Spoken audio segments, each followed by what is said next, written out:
Hello guys, अपने पास में एक फ़ोन आया है पोको का M3 Pro 5G। और इस फ़ोन के अंदर में जो प्रॉब्लम फेस कर रहे हैं कस्टमर, वो प्रॉब्लम ये है कि फ़ोन को जैसे ऑन कर रहे हैं तो यहाँ पे फर्स्ट लोगों में ही ये ब्लिंक कर जा रहा है। तो फर्स्ट लोगों का जो ब्लिंकिंग का प्रॉब्लम होता है, आप लोगों ने बहुत सारे प्रॉब्लम फेस किया होगा और सॉल्व भी किए होंगे। आप लोगों ने बहुत से फ़ोन को रिपेयर भी किया होगा। तो ये जो प्रॉब्लम है ये कहाँ-कहाँ से आता है, वो सारी बातें हम इस वीडियो के अंदर में करेंगे। और सबसे पहले फ़ोन को हम ओपन करते हैं, ठीक है? और फ़ोन बिल्कुल फ्रेश कंडीशन में है और ये फर्स्ट टाइम जो है ओपन हो रहा है फ़ोन, ठीक है?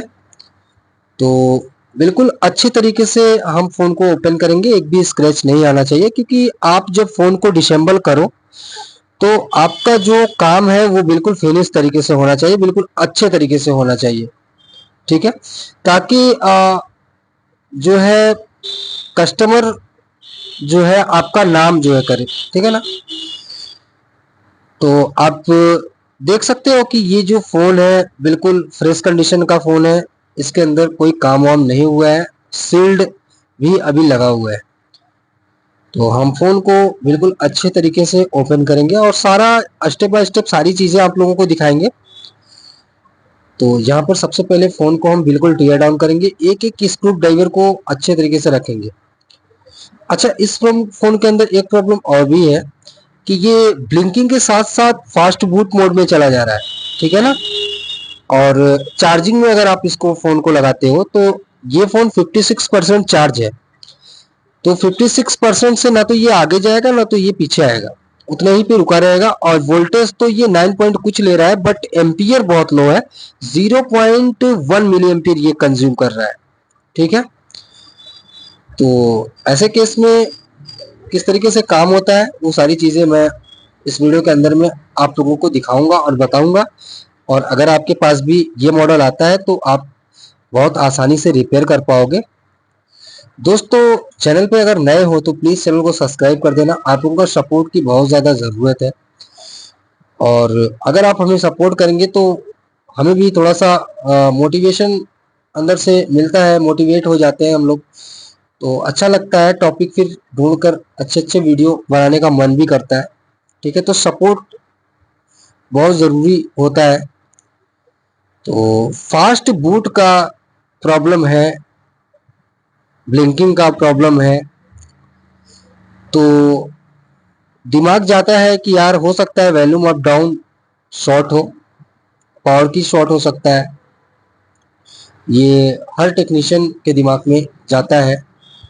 और तो सबसे पहले क्या करेंगे ना कि मदरबोर्ड को फ्रेम से बाहर कर लिया है, बैटरी को कनेक्ट कर देते हैं और टीपी पॉइंट से शॉर्ट करके ऑन करते हैं। देखते हैं कि चेक कर लेते हैं तो यहाँ फाइनल हो जाएगा कि हमारा वॉल्यूम अप डाउन खराब है, या वहां से प्रॉब्लम है, या कहीं और से है। तो ब्लिंकिंग का प्रॉब्लम है अभी भी, क्योंकि इसका मतलब ये है कि हमारा जो वॉल्यूम अप डाउन की है और पावर की है वो बिल्कुल वेल कंडीशन में, वहां से कोई फॉल्ट नहीं है। ये एक चीज क्लियर हो गया, ठीक है? अब हम जो है बैटरी को ओपन करेंगे, ठीक है? बैटरी को ओपन करके हम ये देखेंगे कि जो हमारा बैटरी के अंदर रजिस्टर फ्यूज लगा होता है, क्या वो शॉर्ट तो नहीं हो गया? क्योंकि इसके पहले एक इसका वेरिएंट आता है रेडमी में, रेडमी नोट 10T 5G, ठीक है?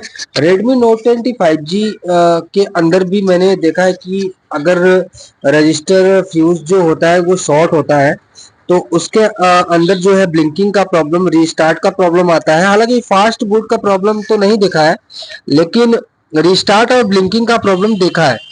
तो सबसे पहले हमें रजिस्टर फ्यूज को देखना ही पड़ेगा, उसके बाद फिर हम मदरबोर्ड के ऊपर काम कर सकते हैं। सबसे पहले चलो हम लोग बैटरी को निकाल लेते हैं, क्योंकि यहाँ पे डिस्प्ले का कनेक्टर है, तो डिस्प्ले का कनेक्टर में कोई दिक्कत ना हो इसलिए सेफ तरीके से सबसे पहले हम बैटरी को फ्रेम से अलग कर लेते हैं।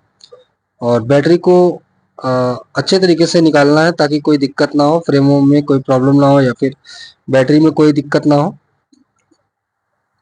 तो बैटरी के अंदर जो टेपिंग होता है उस टेपिंग को इस तरीके से निकालना होगा कि स्ट्रेचवेल टाइप का होता है ये।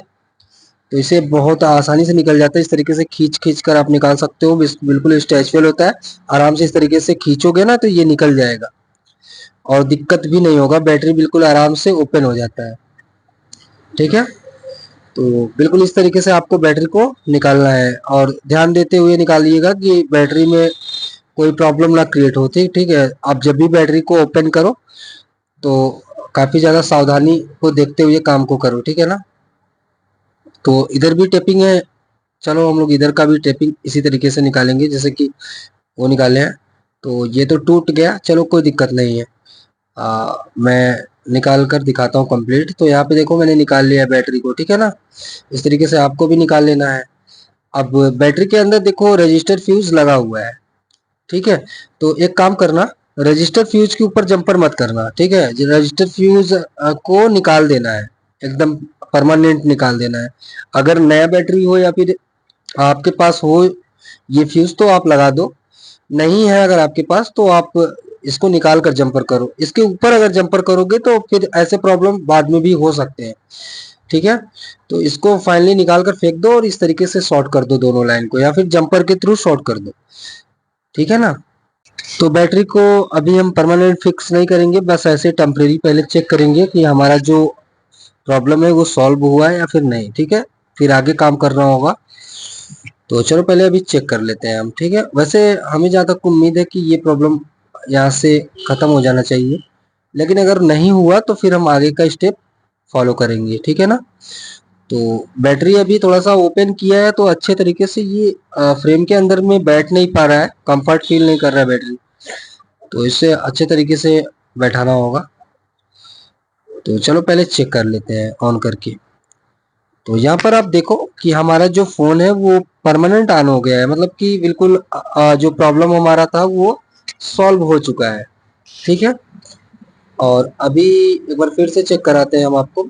तो यहाँ पर देखो पॉकेट मोड वाला जो ऑप्शन है, यानी कि सेंसर यहाँ पे थोड़ा सा सही तरीके से मदरबोर्ड फिक्स नहीं हुआ है, इसलिए वो दिखा रहा है। तो मदरबोर्ड को फ्रेम से बाहर कर लेंगे और अच्छे से एक बार लगाएंगे। ठीक है ना, मदरबोर्ड को एक बार अच्छे से फिक्स करेंगे यहाँ पे। तो थोड़ा सा मदरबोर्ड को अच्छे तरीके से पहले लगा लेते हैं और फिर उसके बाद असेंबल करके प्रॉपर चेक कर लेंगे। ठीक है दोस्तों, वीडियो में अगर आप नए हो तो प्लीज़ हमारे चैनल को सब्सक्राइब कर लेना, और इस टाइप की वीडियो मैं लाता ही रहता हूँ। और भी टूल्स वगैरह के ऊपर वीडियोस हैं, आप जाके विजिट करो, चैनल पे देखो। और भी बहुत सारे फॉल्ट को मैंने फाइंड किया है, और भी वीडियो मैंने बनाया है, उसको भी देखो और हमें बताओ। और अगर आपके पास भी इस टाइप का फॉल्ट है, आपने इस तरीके से रिपेयर किया, अगर आपका फॉल्ट फाइंड नहीं हो पाया है तो कमेंट करके हमें बताना। तो जो भी हेल्प हो सकेगा हम हेल्प आपका कर देंगे, कोई दिक्कत नहीं है। तो बैटरी को परमानेंट फिक्स जब आप मदरबोर्ड में करो और इस तरीके का काम अगर आप कर रहे हो तो एक चीज़ का ध्यान देना, उसको बढ़िया से टेपिंग कर देना, क्योंकि कोई शॉर्ट सर्किट मदरबोर्ड के अंदर नहीं होना चाहिए, या फिर बैटरी खुला है, बैटरी के अंदर कोई प्रॉब्लम नहीं होना चाहिए। ठीक है ना, तो अच्छे तरीके से पैक करना है, क्योंकि डिसेंबल तो कर दिए। अब जिस तरीके से अच्छे तरीके से आपने डिसेंबल का काम किया, प्रॉब्लम को रिपेयर किया, उसी तरीके से आपको असेंबल भी करना होता है। तो यहाँ पे असेंबल का जो काम है वो आपको अच्छे तरीके से करना है। तो बैटरी को फिक्स करने के लिए इसका जो कंपनी का टेपिंग था वो तो हमने निकाल दिया है। तो यहाँ पे हम जिससे फोल्डर लगाते हैं वो ग्लू यहाँ पे अप्लाई कर दिए हैं और इस तरीके से फैला दिए हैं। और फैलाने के इससे थोड़ा सा 4-5 सेकेंड वेट कर लेना है, उसके बाद फिर जो है फ्रेम में इस तरीके से बैठा देना है। तो इससे क्या होगा कि हमारा जो बैटरी है अच्छे तरीके से फिक्स हो जाएगा, और फिर जो है कोई दिक्कत नहीं होगा, फ़ोन गिरेगा या फिर कोई दिक्कत ऐसा नहीं होगा कि फ़ोन बंद हो जाए या कोई प्रॉब्लम ना हो, इसलिए इसे फिक्स करना ही होता है। ठीक है, तो जहाँ पर जितने भी अगर आप कैमरा वगैरह निकाल कर काम कर रहे हो तो सारे कैमराज को बैठा लेना अच्छे तरीके से। ठीक है, और मेन कैमरा का थोड़ा सा ख्याल रखना पड़ेगा। मेन कैमरा किसी भी फ़ोन का अगर आप निकाल रहे हो तो उसमें थोड़ा ख्याल रखो, उसे कवर करने की कोशिश करो, देखो डस्ट वगैरह ना लगे। तो ये जो कैमराज हैं इन पे थोड़ा डस्ट थे तो हमने इनको क्लीन कर दिया है बड्स के थ्रू, कॉटन बड्स के थ्रू। तो अब जो है हम रिंग को जो है फिट करेंगे, और रिंग को फिट करने के बाद जो है अच्छे तरीके से और एक एक स्क्रू को लगाएंगे। देखो दोस्तों, काम को करना आसान होता है, आप काम को करो, अच्छी बात है, लेकिन जब आपका फॉल्ट आपको मिल जाएगा, जिस जो फॉल्ट फोन के अंदर में वो मिल जाएगा, तब आपका काम आसान होता है, नहीं तो काम बहुत हार्ड हो जाता है। तो दिमाग उस समय काम नहीं करता, दिमाग बहुत खराब होता है अगर काम सक्सेस नहीं होता है तो ना।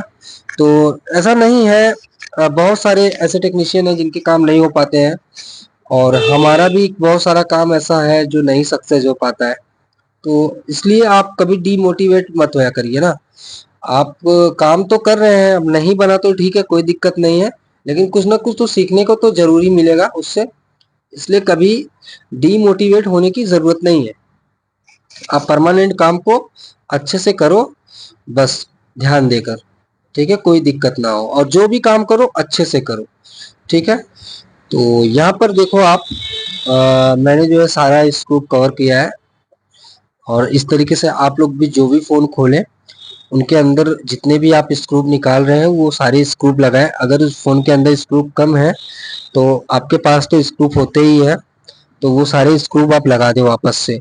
और स्क्रूप अलग से भी आता है, आप तो परचेस कर सकते हो, तो स्क्रूप आप अलग से भी रखो अपने पास में। अगर नहीं है, कस्टमर से पूछ लो, उसके पैसे आप ले सकते हो, चार्ज कर सकते हो, कोई दिक्कत नहीं होता है, ठीक है। कस्टमर पैसे दे देते हैं, आप उनसे एक्चुअल रेट लो, अच्छे से काम को करो, कोई दिक्कत नहीं है। बस जो काम करो अच्छे से करो, इन सब बातों का थोड़ा सा ख्याल रखो बस।